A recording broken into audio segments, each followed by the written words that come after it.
स्वागत है आप सबका हिंदी साहित्य अकेडमी में। तो आज हम लोग पढ़ेंगे आधुनिक काल में द्विवेदी युग को। द्विवेदी युग में हम लोग ने कई कवियों को पढ़ के समाप्त कर लिया है। तो आज हम लोग पढ़ेंगे अयोध्या सिंह उपाध्याय हरिऔध जी को। ये मोस्ट इम्पॉर्टेंट कवि है क्योंकि एग्ज़ाम में इनसे प्रश्न आना ही आना है, एक या दो प्रश्न जरूर बनते हैं। तो चलिए आज इनके बारे में हम लोग जानते हैं, इनका जन्म, इनकी रचनाएँ, इनको कौन हरिऔध नाम दिया, सब हम लोग विस्तृत से पढ़ेंगे, इनका डीपली अध्ययन करेंगे। हरिऔध जी का जन्म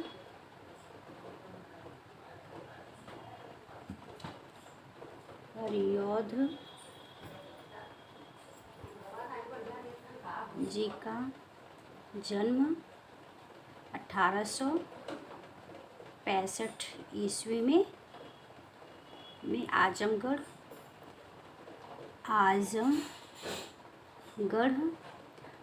निज़ामाबाद में हुआ था।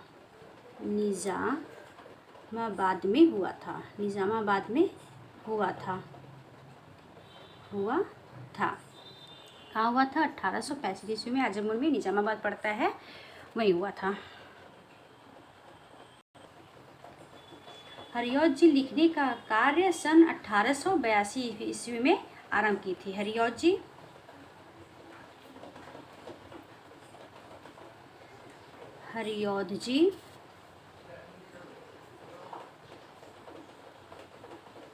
लिखने का कार्य 1882 ईस्वी में प्रारंभ कर दिया था।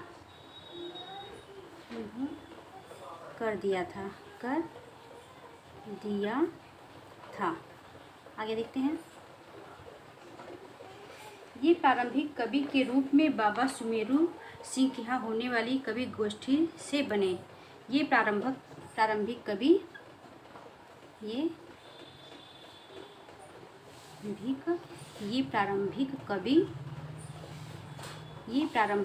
के रूप में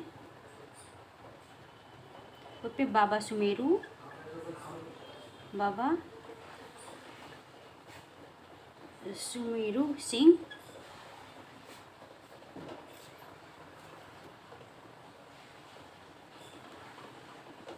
के यहाँ होने वाली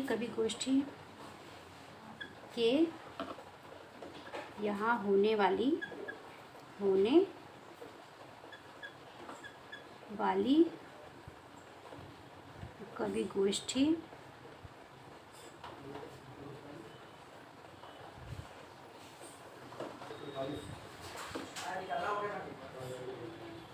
और इनका नाम बाबा सुमेरु सिंह के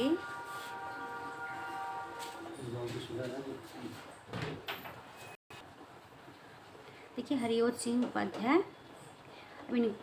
हरिऔध जी का जन्म 1865 ईस्वी में आजमगढ़ निज़ामाबाद में हुआ था। हरिऔध जी लिखने का कार्य 1822 ईस्वी में प्रारंभ कर दिया था। ये प्रारंभिक कवि के रूप में बाबा सुमेरु सिंह के यहाँ होने वाली कवि गोष्ठी से बने और इनका नाम जो हरिऔध था, बाबा सुमेरु सिंह के प्रभाव से पड़ा। जैसे प्रश्न हो सकता है कि हरिऔध नाम किसके प्रभाव से अयोध्या सिंह का उपाध्याय का हुआ था? तो सुमेरु सिंह के नाम से अयोध्या सिंह उपाध्याय का नाम हरिऔध पड़ा था। हरिऔध जी सबसे पहले ब्रज भाषा में रचना करते थे। हरिऔध जी सबसे पहले ब्रज भाषा में रचना करते थे, जिसका उदाहरण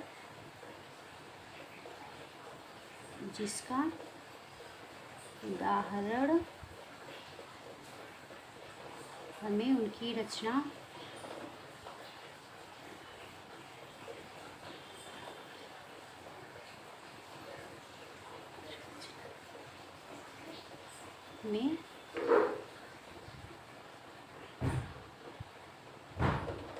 रस कलश। हमें उनकी रचना में रस कलश नामक में मिलता है। हरिऔध जी सबसे पहले ब्रजभाषा में रचना करते थे, जिसका उदाहरण हमें उनकी रचना रस कलश नामक में मिलता है। उनकी रस कलश रचना बहुत ही प्रसिद्ध है और ये ब्रजभाषा में लिखे थे।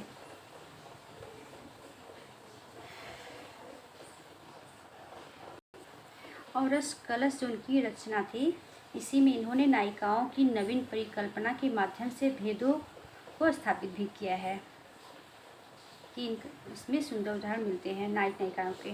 तो इनकी बहुत ही फेमस रचना है, तो इसको अच्छे से आप लोग याद रखिएगा। चलिए अब आगे बढ़ते हैं। चलिए इसको भी लिख लीजिए, रस कलश। रस कलश। रस कलश में क्या है? हरिऔध जी अपनी रस विषयक नवीन धारणा। हरिऔध जी अपनी, नीचे का देखते हैं, हरिऔध जी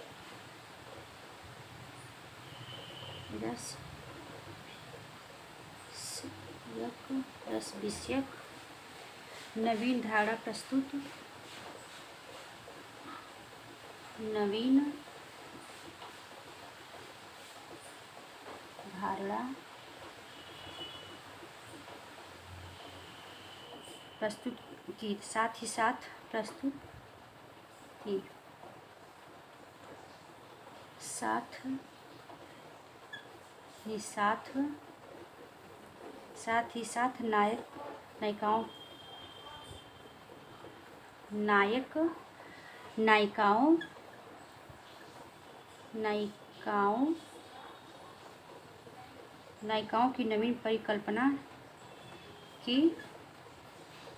साथ नायिकाओं की नवीन परिकल्पना के माध्यम से भेदों को स्थापित किए। भेदों को स्थापित किए। हरिऔध जी अपनी रस विषयक नवीन धारणा प्रस्तुत की, साथ ही साथ नायक नायिकाओं की नवीन परिकल्पना के माध्यम से भेदों को स्थापित किए। चलिए आगे बढ़ते हैं। हरिऔध जी ने अपनी कविता लेखन का प्रारंभ। हरिऔध जी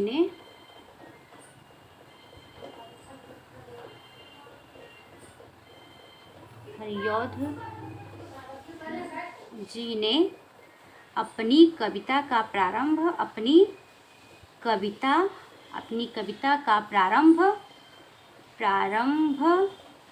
कब किया था? काशी नागरी प्रचारी सभा के काशी नागरी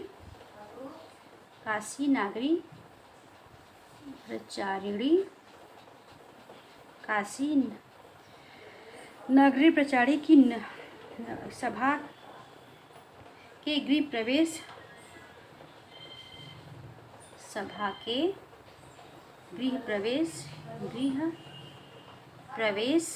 प्रवेश कब हुआ था? 1900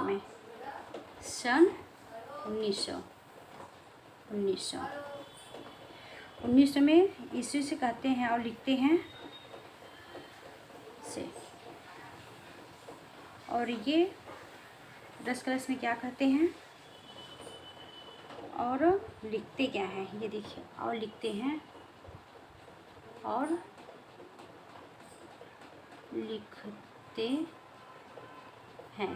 क्या लिखते हैं? चलिए आगे देखते हैं। 4 डग हमने भरा तो क्या किया?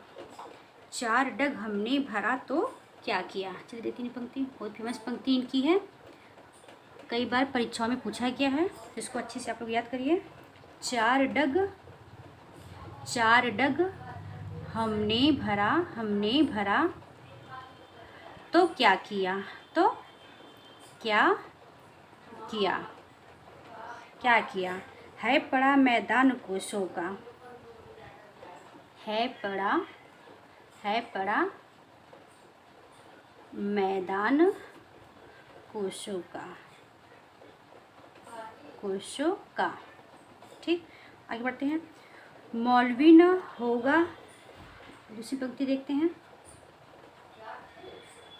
मौलवी ऐसा न होगा एक भी खूब उर्दू जो न होवे जानता। मौलवी ऐसा न होगा,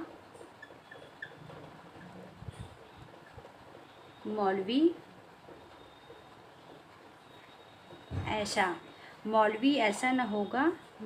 ऐसा न होगा एक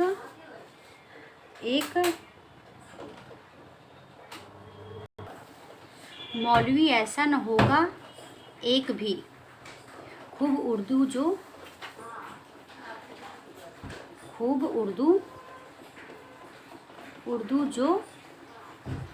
न होवे जानता। मौलवी ऐसा न होगा एक भी खूब उर्दू जो न होवे जानता। यहीं से हरिऔध जी की कविता चलती है। यहीं से हरिऔध जी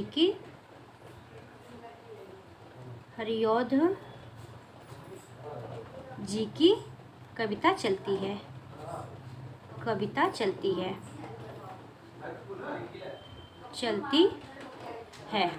इनके व्यक्तित्व की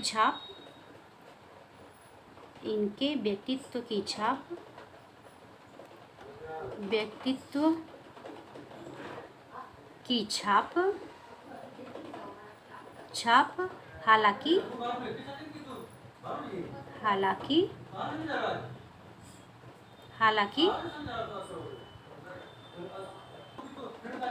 भारतेंदु युग,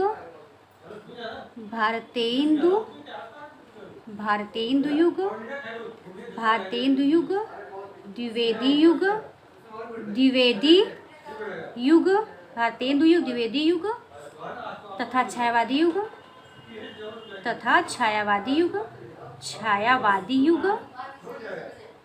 युग तक फैली रही। छायावादी युग तक फैली रही है। आगे बढ़ते हैं। शुक्ल जी इनका परिचय देते हुए कहते हैं, शुक्ल जी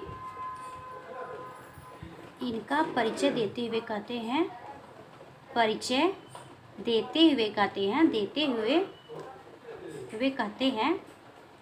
कहते हैं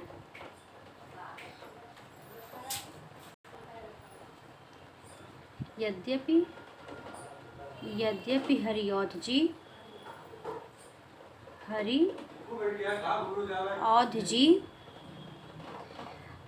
क्या थे? इस काल के खड़ी बोली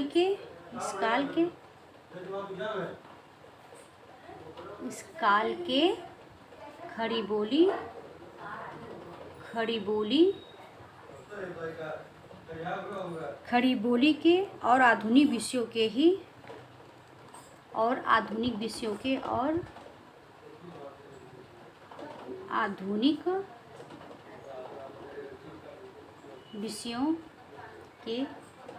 ही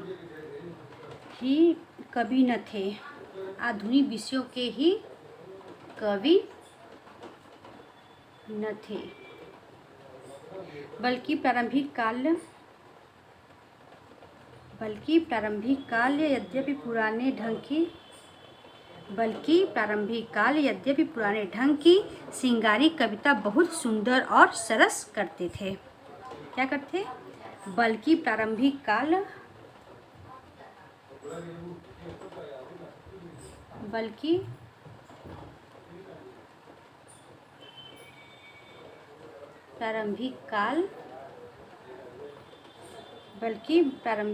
यद्यपि पुराने ढंग की यद्यपि पुराने ढंग की श्रृंगारी कविता बहुत सुंदर सरस करते थे। श्रृंगारिक कविता बहुत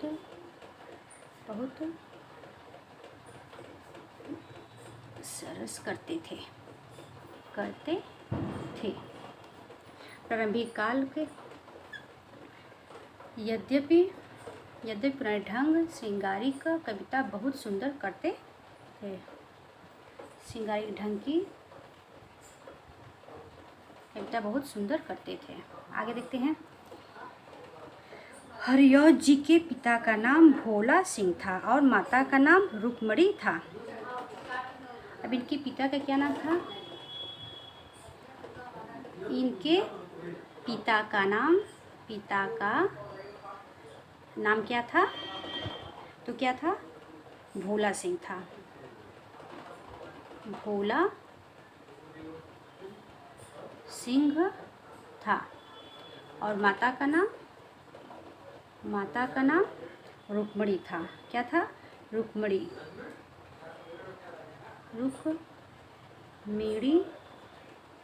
था। हरिऔध जी का वास्तविक पहचान अपनी रचना हरिऔध जी का वास्तविक पहचान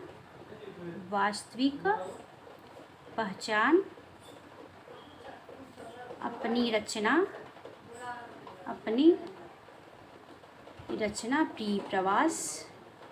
प्रिय प्रवास। ये प्रिय प्रवास मोस्ट इम्पॉर्टेंट रचना है। ये कई बार परीक्षाओं में पूछा भी गया है। इसमें ये प्रश्न बना था कि इसमें कितने सर्ग हैं। इसमें 17 सर्ग है। इसके वर्ण्य विषय क्या है, ये किस भाषा में लिखी गई है, इसको कौन सा पुरस्कार मिला था? तो मंगला प्रसाद पारितोषिक पुरस्कार भी मिला था। तो चलिए इसको भी लिख लेते हैं हम लोग।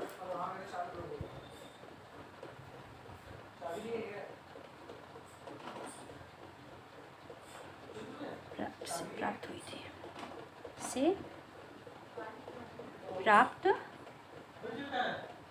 हुई थी। इनको इसी रचना पर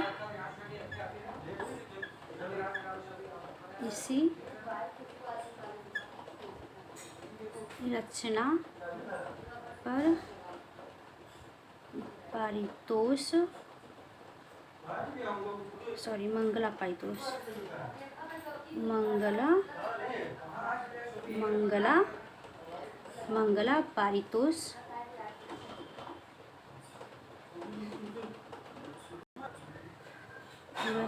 पुरस्कार मिला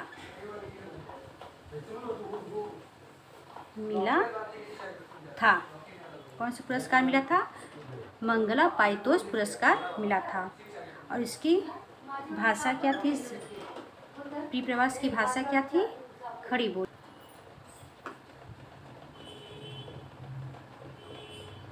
इसकी भाषा खड़ी बोली है। खड़ी बोली है। सन 1914 ईस्वी में रचित है।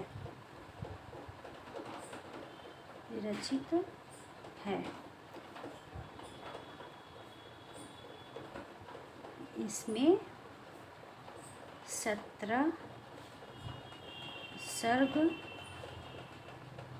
सर्गों में कृष्ण के बचपन से लेकर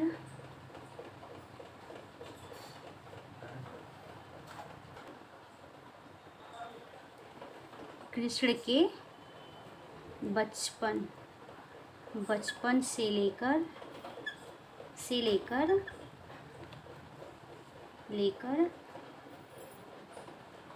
मथुरा प्रस्थान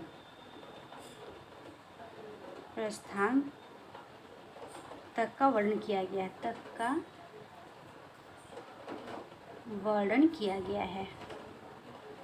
किया गया है।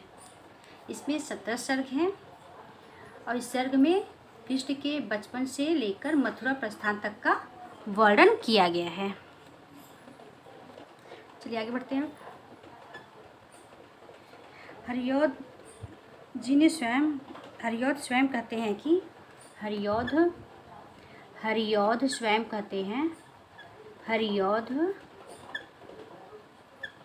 कहते हैं क्या कहते हैं, चलिए देखिए। मैंने श्री कृष्णचंद्र को इस ग्रंथ में मनुष्य के रूप में प्रकट किया है, ब्रह्म के रूप में नहीं। कृष्ण चरित्र को इस प्रकार अंकित किया है जिससे आधुनिक लोग भी सहमत हो सकें। चलिए इसको भी लिख लेते हैं। मैंने श्री कृष्णचंद्र को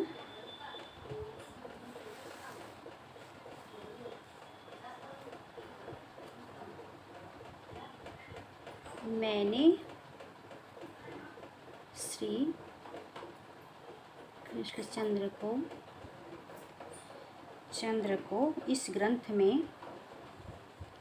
में मतलब प्रिय प्रवास में, इस ग्रंथ में मनुष्य के रूप में प्रकट किया है। मनुष्य के रूप में प्रकट किया है। किस रूप में प्रकट किया है? तो मनुष्य के रूप में, ब्रह्म के रूप में नहीं किया। ब्रह्म के रूप में नहीं किया। ब्रह्म के रूप में नहीं किया, जिससे आधुनिक लोग भी सहमत हो सके। जिससे आधुनिक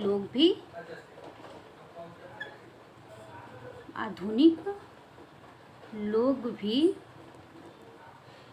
सहमत हो सके।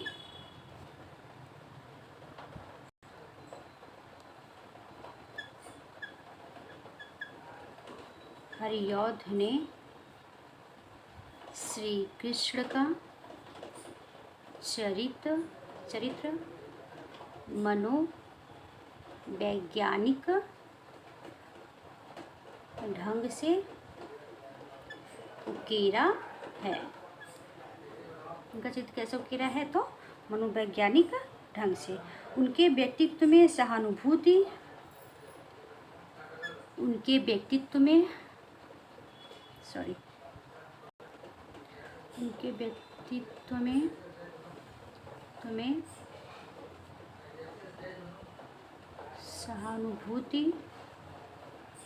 सहानुभूति और कर्म कौशल है।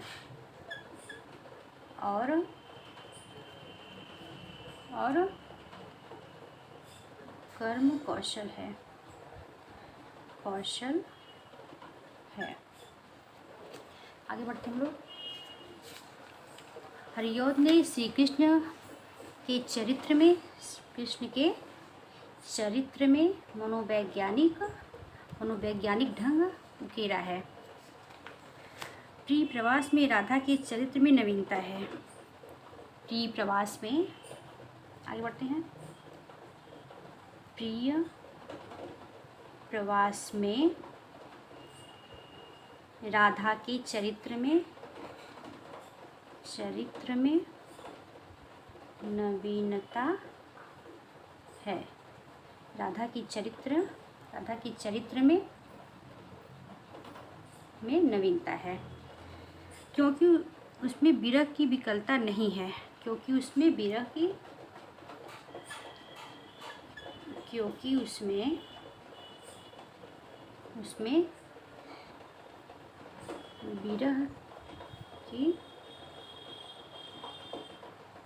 कुलता नहीं है।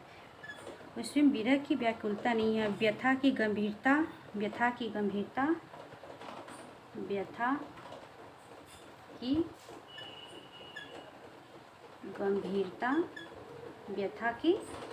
गंभीरता उसने कृष्ण के कार्ययोग को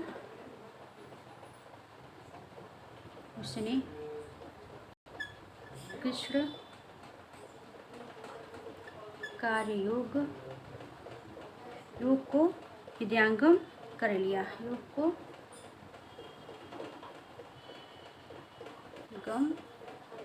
हृदयंगम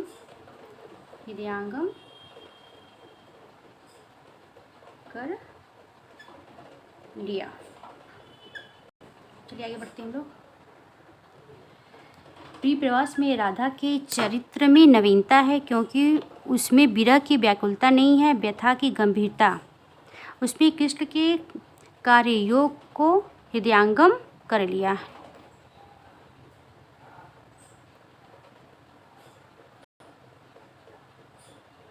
चलिए आगे बढ़ते हैं।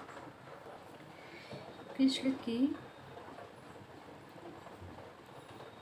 प्रेमिका देवी बन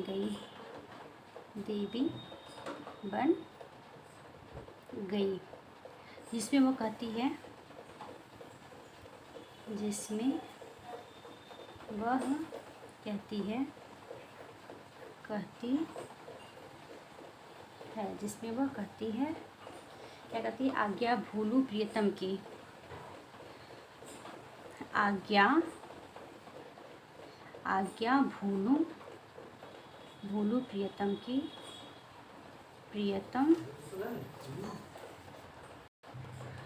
आज्ञा भूलू प्रियतम की, विश्व के काम आऊं।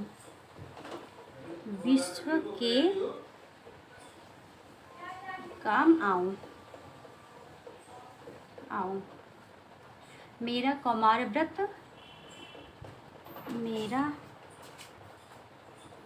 पूर्णता प्राप्त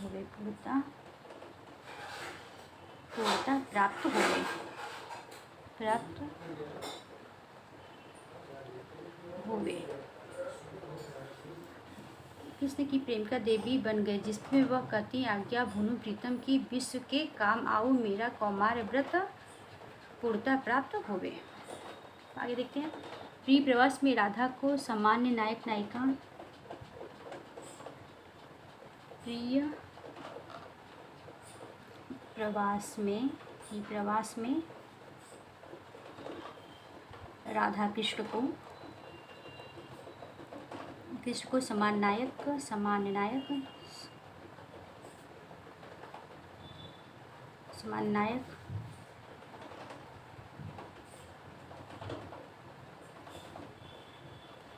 गांव से स्तर से उठाकर विश्व सेवी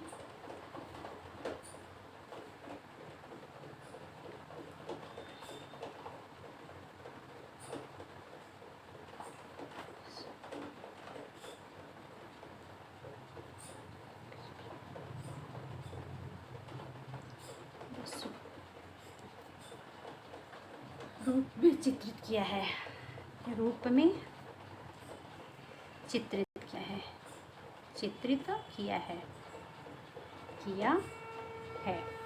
प्रिय प्रवास में राधा कृष्ण को सामान्य नायक नायिकाओं से ऊपर उठाकर विश्व सेवी विश्व प्रेमी के रूप में चित्रित किया है। प्रिय प्रवास की संपूर्ण कथा 2 भागों में विभाजित है। प्रिय प्रवास की संपूर्ण कथा 2 भागों में विभाजित है।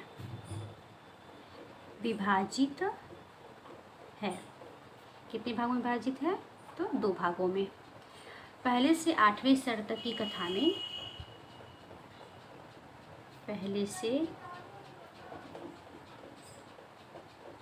8वें सर्ग तक की कथा में क्या है? कंस का निमंत्रण लेकर कौन आता है? अक्रूर जी। कंस का निमंत्रण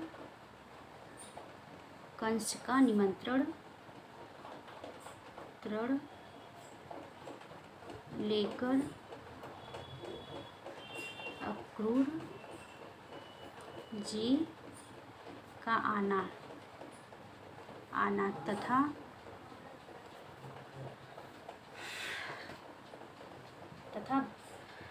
ब्रजवासियों को छोड़कर श्री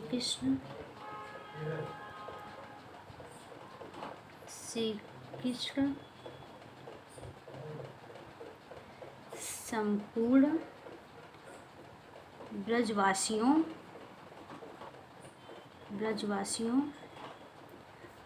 को छोड़कर मथुरा जाना।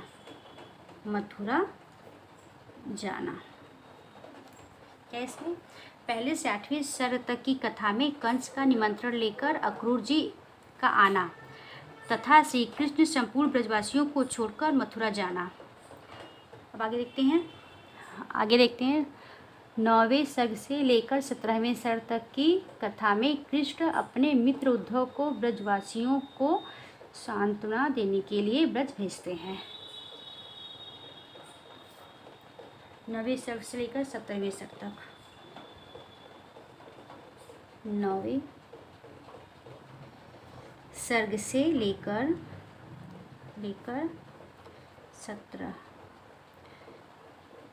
17वें सर्ग तक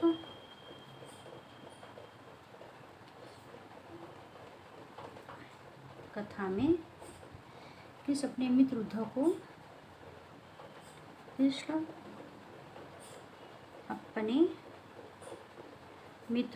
को उद्धव को कहाँ भेजते हैं? ब्रजवासियों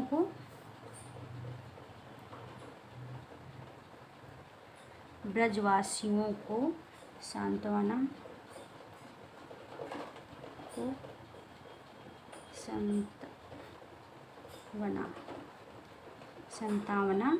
देने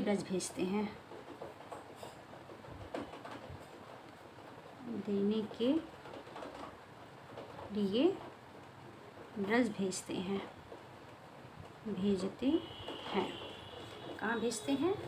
ब्रज भेजते हैं। चलिए आगे बढ़ते हैं। 9वें सर्ग से लेकर 17वें सर्ग तक की कथा में कृष्ण अपने मित्र उद्धव को ब्रजवासियों को सांत्वना देने के लिए ब्रज भेजते हैं। संतावना। आगे बढ़ते हैं। आगे देखते हैं। राधा अपने स्वार्थों से ऊपर उठकर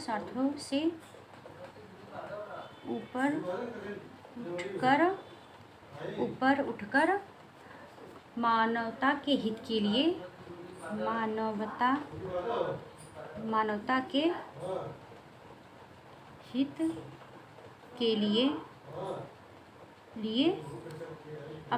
आप का न्यौछावर कर देती है।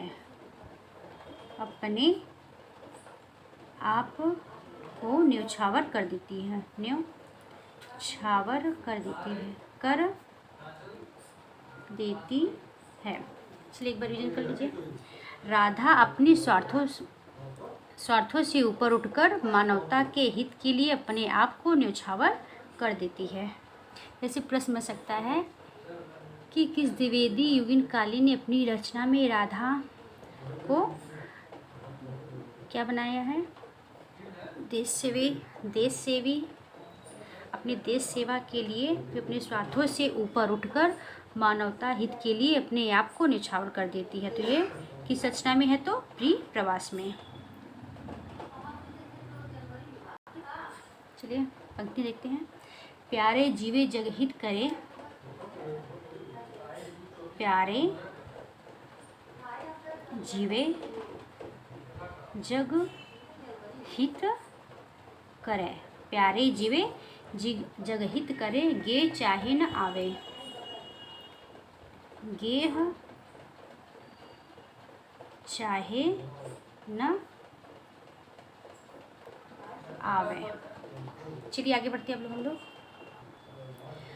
चलिए देखते हैं प्रिय प्रवास के बारे में शिवदान सिंह चौहान क्या कहते हैं, श्रीधर पाठक का क्या मत है। चलिए सबसे पहले हम लोग देखते हैं शिवदान सिंह चौहान प्री प्रवास के बारे में उनका क्या राय है, क्या कथन है। चलिए, प्री प्रवास में कृष्ण अपने शुद्ध मानवतावादी रूप में विश्व कल्याण के काम में रत एक जन नेता के रूप में अंकित किए गए हैं। चलिए इसको हम लोग अच्छे से लिख लेते हैं। शिवदान सिंह चौहान, शिवदान सिंह चौहान, इनका क्या कथन है, सॉरी बड़ा सा, शिवदान सिंह चौहान, इनका क्या कथन है। प्री प्रवास में कृष्ण अपने शुद्ध, प्री प्रवास में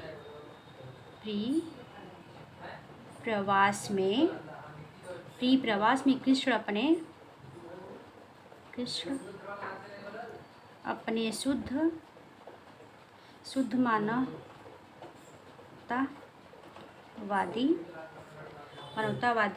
रूप में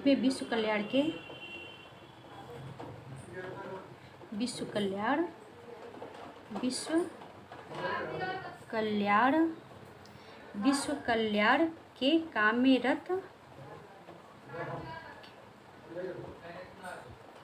में रत एक जन नेता के रूप में अंकित किए गए हैं।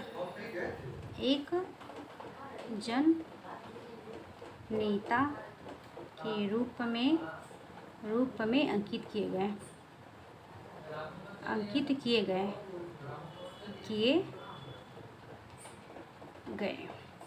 चलिए देख लीजिए क्या कथन है। ये कथन किसका है, शिवदान सिंह चौहान का।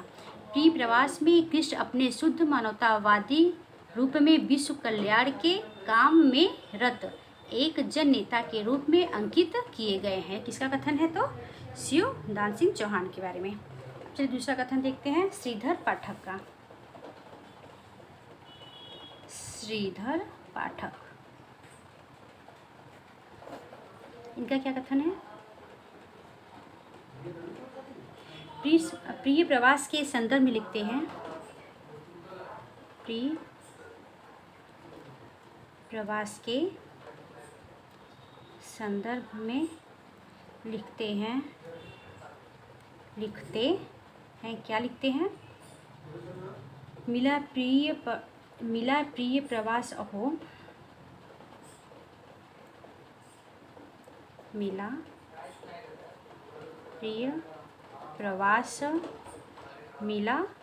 प्रिय प्रवास अहो प्रिय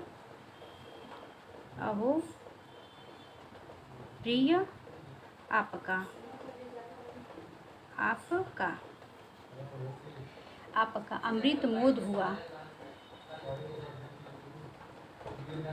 अमृत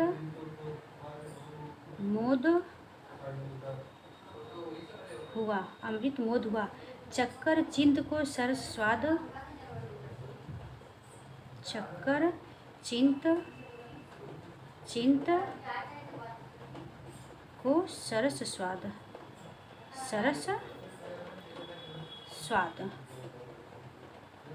स्वाद युक्ता कविता नई।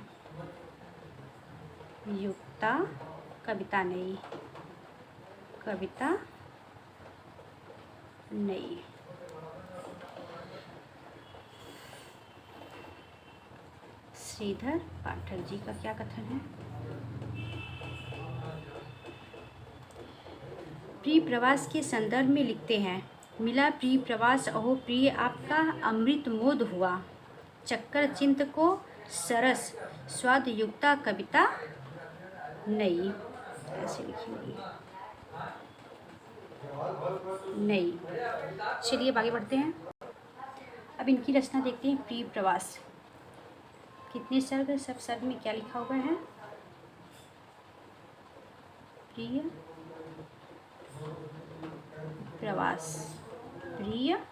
प्रवास 1914, कितने सर्ग हैं, सर्ग 7। तो चलिए देखते हैं कि प्रथम सर्ग में क्या है। प्रथम सर्ग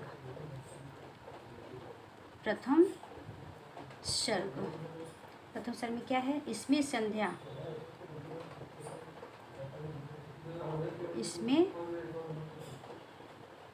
संध्या का वर्णन है, वर्णन है, जिसमें कृष्ण के कौतूहल का व्यक्त किया गया है,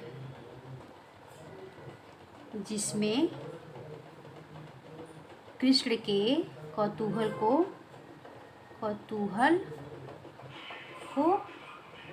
व्यक्त किया गया है। दूसरा सर्ग क्या है? दूसरा सर्ग। अब इसमें क्या है? गोकुलवासियों का कृष्ण से विरह होने पर व्यथित होना दिखाया गया है।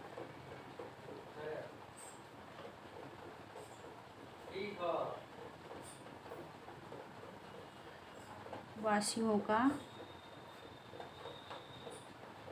कृष्ण से विरह होने पर व्यथित होना दिखाया गया है। व्यथित होना दिखाया गया है। क्या इसमें है? दूसरे सर्ग में गोकुलवासियों का कृष्ण से विरह होने पर व्यथित होना दिखाया गया है। देखिए तृतीय सर्ग में क्या है? तृतीय सर्ग में क्या है? नंद की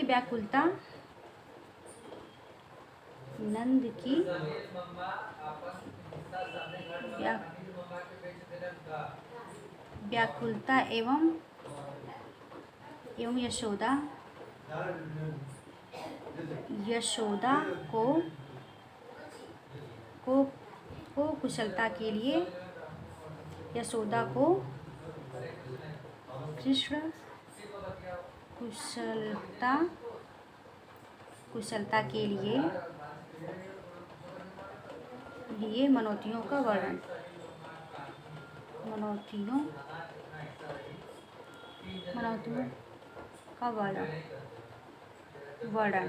तृतीय सर्ग में क्या है? नंद की व्याकुलता एवं यशोदा को कृष्ण कुशलता के लिए मनोतियों का वर्णन है। आगे बढ़ते हैं।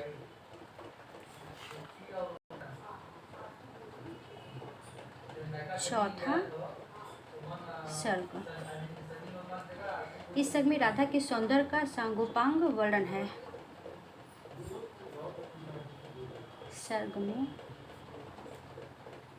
राधा के सांगोपांग सौंदर्य, राधा के सौंदर्य सांगोपांग का वर्णन है। पंचम सर्ग में क्या है? पंचम सर्ग में क्या है? गोकुल के विरह का वर्णन है। गोकुल के विरह का वर्णन है।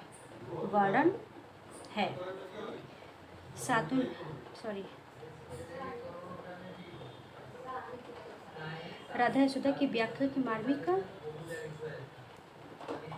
राधा यशोदा क्या है? राधा यशोदा की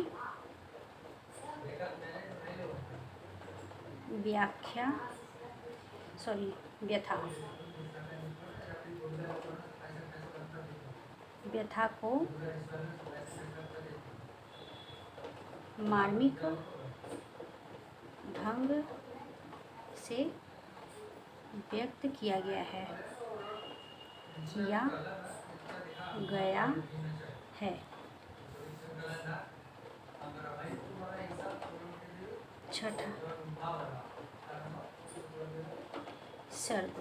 छठे सर्ग में क्या है? इस सर्ग में कृष्ण यशोदा संवाद है। कृष्ण यशोदा संवाद है।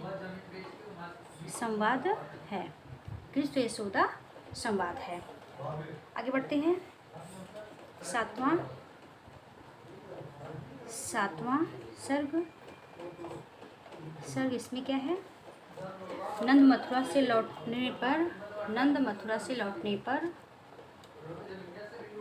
नंद मथुरा, नंद मथुरा से, नंद मथुरा से लौटने पर माता यशोदा, क्या है? माता यशोदा पुत्र विषयक प्रश्नों का, पुत्र विषयक प्रश्नों का मार्मिक चित्रण है, मार्मिक चित्रण है। नवे सातवां हो गया। अब देखते हैं हम लोग आठवां सर्ग।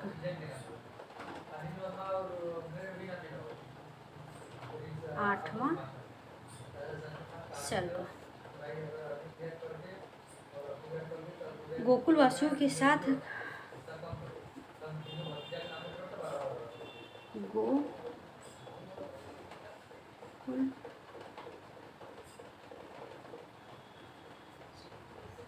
के साथ, गोकुल वासियों के साथ, कृष्ण के साथ, कृष्ण के साथ, कृष्ण के साथ, कृष्ण के साथ बिताए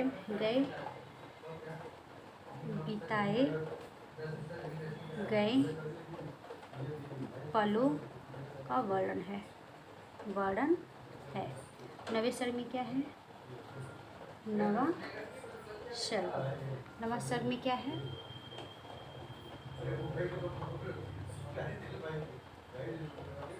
नवे सर्ग में क्या है?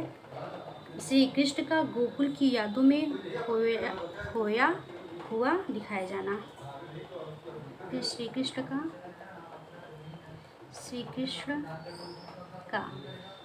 का गोकुल की यादों में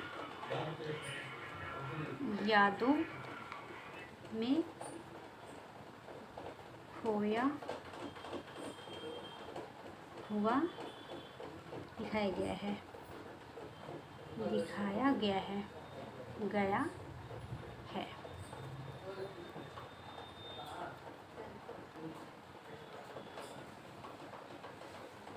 कृष्ण को जन नायक के रूप में वर्णित किया गया है।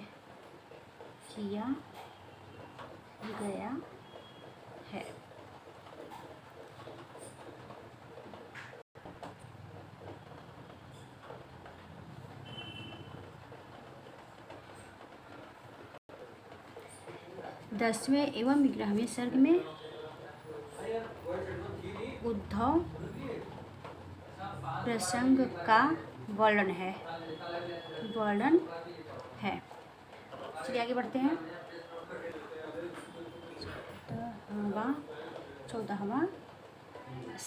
14वां सर्ग में क्या है? गोपी उद्धव संवाद,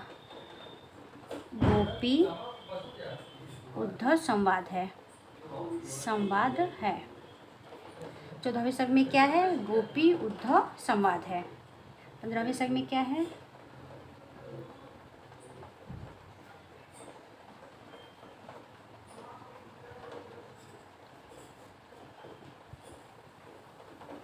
कृष्ण के विरह में गोपियों की व्यथा।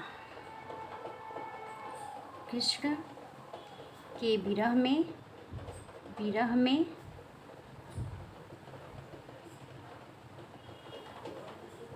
गोपियों की व्यथा का वर्णन है। क्या इसमें? कृष्ण के विरह में गोपियों की व्यथा का वर्णन है। किस सर्ग में है? 15वें सर्ग में। 16वें सर्ग में क्या है? 16वें सर्ग में। चलिए आगे बढ़ते हैं। राधा उद्धव संवाद को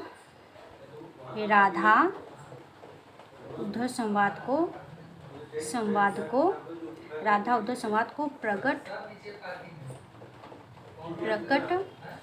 किया गया है,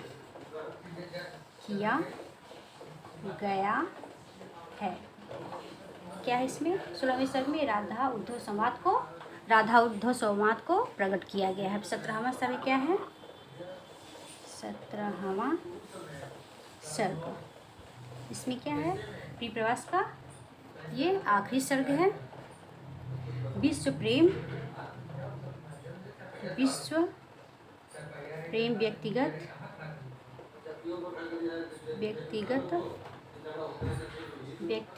प्रेम से ऊपर,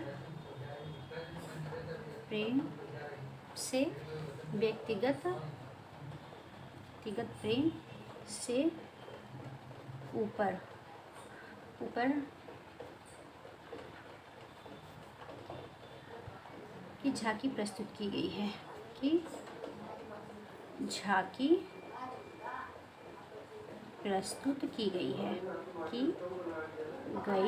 है। 17वां सर्ग में क्या है? विश्व प्रेम व्यक्तिगत प्रेम से ऊपर है। क्या है?